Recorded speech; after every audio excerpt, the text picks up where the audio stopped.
Bonjour et bienvenue dans ce nouvel épisode des Voix de l'OIT, un podcast dans lequel nous parlons des problèmes et des enjeux du monde du travail. Aujourd'hui, nous allons parler de l'économie des soins ou l'économie du care. On estime que 380 millions de personnes dans le monde travaillent dans le secteur des soins. 2/3 d'entre elles sont des femmes. L'économie des soins est appelée à se développer car la demande est de plus en plus grande. On parle entre autres de la garde d'enfants, de l'aide aux personnes âgées ou aux personnes handicapées. Le potentiel de création d'emplois est donc énorme, mais il faut changer beaucoup de choses. En juillet de cette année, les Nations Unies ont adopté une résolution visant à créer une journée internationale des soins et de l'accompagnement. Cette journée sera célébrée pour la première fois le 29 octobre. Alors, que peut-on faire pour améliorer la situation des travailleurs du secteur des soins et créer des systèmes d'accompagnement solides et qui tiennent en compte les problématiques liées au genre, au handicap et à l'âge, comme le préconise la nouvelle résolution des Nations Unies? Qu'est-ce qui doit changer? C'est ce que nous allons aborder dans notre podcast d'aujourd'hui et nous allons parler avec Paola Simonetti, qui est directrice du département de l'égalité de la Confédération syndicale internationale. Bonjour Paola, merci d'être avec nous. Bonjour Isabelle et merci à vous pour m'inviter dans cette session très importante. Je suis très contente d'être avec toi aujourd'hui. Et oui, effectivement, cette année, le 29 octobre, sera la première journée internationale des soins et de l'assistance qui, en fait, reconnaît l'héritage de la journée d'action pour les soins lancée il y a quelques années déjà par les syndicats. Afin d'accélérer l'économie des soins. Commençons par les choses basiques. Lorsque nous parlons de travailleurs de l'économie des soins, de qui parlons-nous exactement et quelles sont les tâches qu'ils accomplissent, qu'ils et elles accomplissent? Oui, exactement. Donc, quand on parle de l'économie des soins, on se réfère à trois secteurs principaux, la santé, l'éducation et les services de soins. En fait, il y a une définition portée par l'Organisation internationale du travail qui reconnaît un large éventail de soignants formels rémunérés, comme par exemple les éducateurs de la petite enfance, les travailleurs sociaux et les aidants prodiguant des soins aux malades, aux personnes handicapées et aux personnes âgées. Mais aussi les travails domestiques rémunérés et non rémunérés est également reconnu. Donc, les travailleurs à la maison, au sein des foyers, sont aussi reconnus comme faisant partie des travailleurs et travailleuses des soins sans rétribution monétaire. Donc, des systèmes de soins performants sont essentiels pour faire face à l'augmentation des populations, au vieillissement des sociétés et aux besoins croissants générés par la demande accrue des services de soins en général. Ça, c'est la réalité aujourd'hui. Donc, investir dans les soins est devenu prioritaire pour nos sociétés, car il est désormais reconnu que la santé, l'éducation et l'accueil des enfants, les personnes handicapées et des personnes âgées sont les fondements de notre résilience face aux chocs nationaux et mondiaux, comme on l'a vu avec les Covid, avec la pandémie, mais surtout pour bâtir des sociétés plus justes et plus inclusives, qui permettent de vivre dans la dignité et aussi, comme on nous dit les Nations Unies, pour atteindre les objectifs de développement durable, que c'est un agenda effectivement global dans ce sens-là. Et juste, j'aimerais aussi rappeler tout en résolution récemment adoptée par le Conseil des droits de l'homme des Nations Unies qui reconnaît les droits humains des aidants, qu'ils soient rémunérés ou non, et de ceux qui bénéficient des soins aussi. Donc, ce n'est pas au hasard qu'on commence déjà à parler d'un droit aux soins. Il y a déjà des pays dont cela est encadré dans les cadres constitutionnels.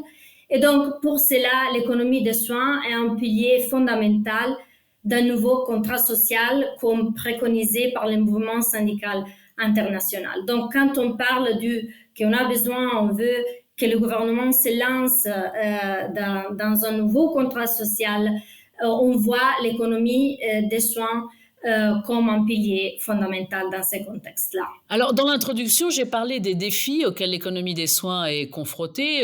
Comment voyez-vous ces défis se manifester parmi les travailleurs du secteur des soins que vous représentez? Donc voilà, il y a beaucoup de défis, comme tu l'as dit, Isabelle. Et donc, quand on a un manque de systèmes de soins solides et suffisamment soutenus par des investissements, les travailleurs de soins doivent souvent faire face à des challenges énormes dans le secteur aussi privé, mais aussi dans le secteur public. Par exemple, l'absence de protection sociale. On parle, par exemple, je fais des exemples, des permis de congé ou l'indemnité légale des maladies ou les chômages. Donc, toutes des protections qui sont là pour protéger les travailleurs. Donc, certains travailleurs ne bénéficient pas de ces protections juridiques. Et par exemple, dans les travailleurs indépendants ou des travailleurs de l'économie informelle, dont on a beaucoup de migrants, par exemple, là-dedans. Des salaires très bas, des salaires inadéquats pour... Surtout pour des tâches qui sont très importantes. Eh oui, exactement, exactement. Donc, donc des salaires très bas, ça sont des choses que les travailleurs et les travailleuses de l'économie des soins souvent nous soulignent et qui sont souvent accompagnés par le manque d'un appui au parcours professionnel. Donc, la manque de formation et aussi la manque d'équipement du personnel s'est traduit aussi par de graves problèmes de santé et de sécurité au travail, donc dans la profession. Et aussi, voilà, la troisième problème, défi, c'est les mauvaises conditions en général de travail. Comme je l'ai dit, la santé et la sécurité, mais aussi l'harcèlement. Ça, c'est aussi quelque chose que les travailleurs, les travailleuses, surtout, doivent faire face dans ce sens-là. On pense par exemple aux travailleuses domestiques qui, au-delà de la manque des horaires, des emplois précaires, elles doivent aussi souvent faire face à ces défis-là. Donc nous parlons de conditions de travail très précaires pour un travail souvent avec des responsabilités importantes. Alors, quelles sont les solutions, quelles sont les actions et les politiques nécessaires pour mieux préparer l'économie des soins à l'avenir, qui va donc devenir de plus en plus importante? Donc voilà, nous, en tant que mouvement syndical, on a trois demandes principales pour le gouvernement qu'ils mettent en place. Premièrement, une augmentation des investissements publics dans le secteur des soins. Donc, les investissements publics dans l'économie des soins en permettant de créer des millions d'emplois, comme justement a souligné l'Organisation internationale du travail, pour favoriser la participation économique des femmes aussi et garantir l'accès universel à des services publics de qualité en matière de santé, des services de soins et de l'éducation. Donc, par exemple, on parle des services de soins aux enfants qui sont indispensables pour les enfants, bien sûr, mais aussi pour garantir et permettre un majeur emploi des femmes et la création d'emplois. Les services de soins de longue durée, par exemple, sont aussi indispensables pour garantir les droits de vieillir en bonne santé et dans la Oui, vie. surtout dans des sociétés qui vieillissent de plus en plus longtemps. Ça, c'est aussi c'est très important. Exactement. Donc, si on parle à l'échelle mondiale, par exemple, il y a seulement un petit parti des pays qui prévoit la prestation des services publics de soins de longue durée pour les personnes âgées. Donc, il y a encore des chemins à faire là-dedans. Donc, la deuxième demande qu'on a, c'est sûrement l'adoption des politiques en matière de soins. Donc, on parle des politiques du marché du travail inclusif, on parle des politiques favorables à la famille sur le lieu de travail et, comme j'ai dit tout à l'heure, à une protection sociale universelle. Donc, ici, on parle des congés maternité, des congés paternité pour permettre aux hommes d'assumer les Oui, responsabilités, leur rôle, absolument, oui. les rôles en matière de soins, des congés parentaux et donc tous ces droits qui contribuent à établir un équilibre entre les responsabilités professionnelles et familiales des mères et des pères au cours de la vie.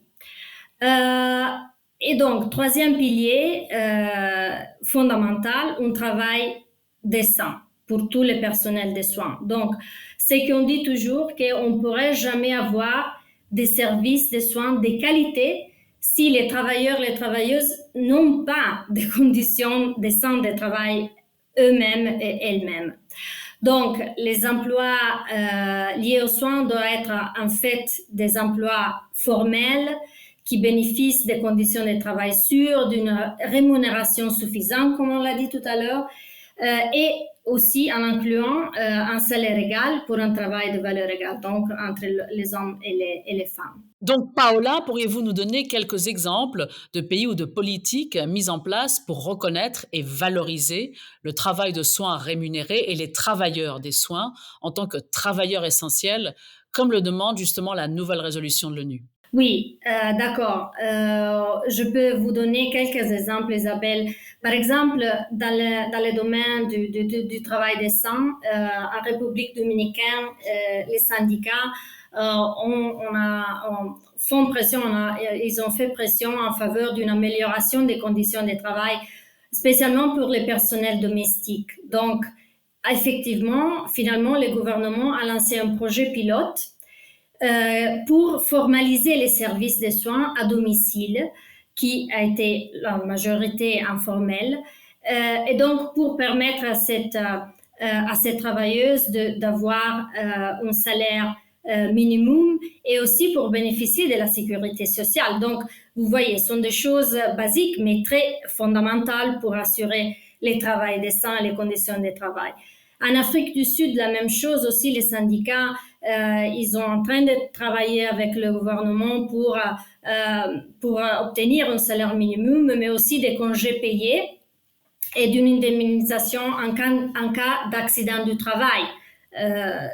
Qui aussi c'est fondamental. Donc, pour ce qui concerne la mise en place des politiques, bon, je peux rappeler que, par exemple, grâce aussi à la directive de l'Union européenne sur l'équilibre entre vie professionnelle et vie privée, il y a beaucoup de pays en Europe maintenant qui sont à l'avant-garde et voilà, et les syndicats, ils ont travaillé avec leur gouvernement dans ce sens-là. Et finalement, investir dans l'économie des soins, comme on l'a dit, c'est notre hashtag Investing Care pour l'investissement dans les soins.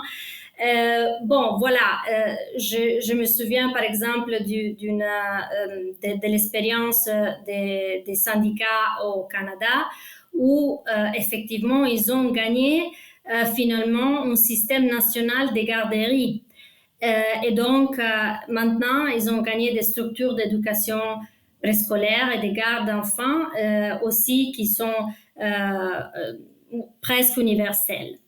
Et voilà, aussi un autre exemple que vient à l'esprit, c'est aussi les syndicats en Inde, le syndicat national des travailleuses indépendantes, le CEWA, qui depuis des années gère des gardes d'enfance et des coopératives et qui est maintenant en train de demander et s'engager avec le gouvernement pour instaurer un système national durable et universel des garderies de qualité. Donc, ça sont tous des exemples, il y en a plusieurs, mais juste pour décrire avec des exemples concrets comment on peut avancer vers une économie de soins solide et durable. Donc, il y a des choses qui peuvent être faites. Alors, j'aimerais aussi parler plus en détail de l'inégalité croissante entre les hommes et les femmes que nous constatons dans le secteur des soins, puisque si la majorité des travailleurs du secteur sont des femmes et que l'économie des soins est en crise, cela signifie que les femmes sont les plus vulnérables et assument une plus grande part des défis. Alors, quelles sont donc les solutions à ce problème qui concerne en particulier donc les femmes?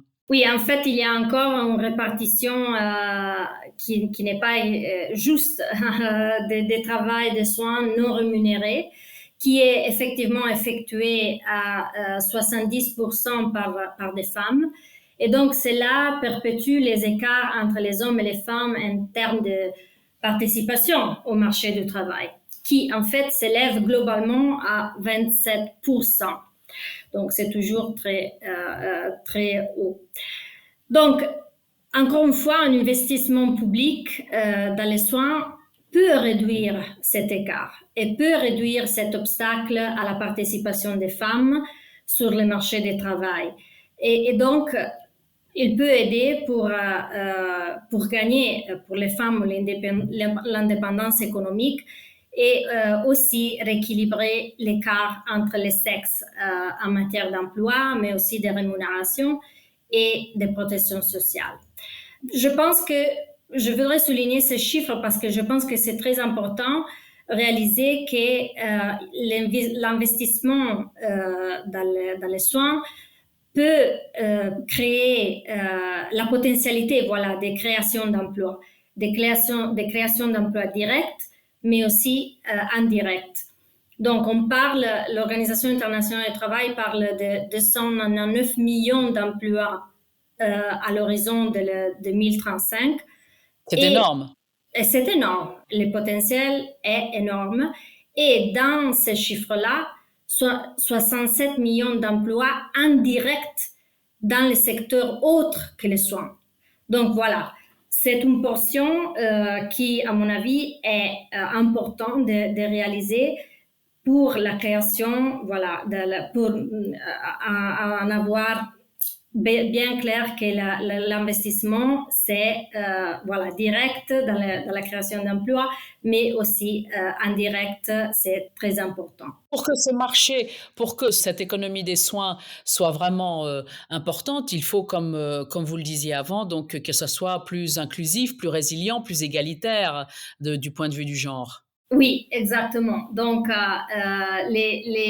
son importance, les investissements publics dans les services de soins aussi sont d'une importance capitale, effectivement, pour surmonter les inégalités, favoriser l'inclusion sociale et aussi l'inclusion des groupes les plus marginalisés. Et donc, pour faire tout ça, et pour avancer dans cet agenda qui est fondamental, nous, les syndicats, on demande de s'appuyer sur un dialogue social à niveau national, mais aussi à niveau global, avec les pouvoirs publics, les employeurs et les travailleurs, pour avoir un monde du travail plus inclusif, résilient, et surtout plus égalitaire du point de vue du genre. Merci beaucoup, Paola, pour nous avoir parlé aujourd'hui de l'économie des soins. Nous avons donc parlé avec Paola Simonetti, directrice du département de l'égalité à la Confédération syndicale internationale. C'est la fin de notre podcast. Nous continuerons à parler des changements dans le monde du travail. Pour l'instant, c'est au revoir et à très bientôt pour un autre épisode des Voix de l'OIT.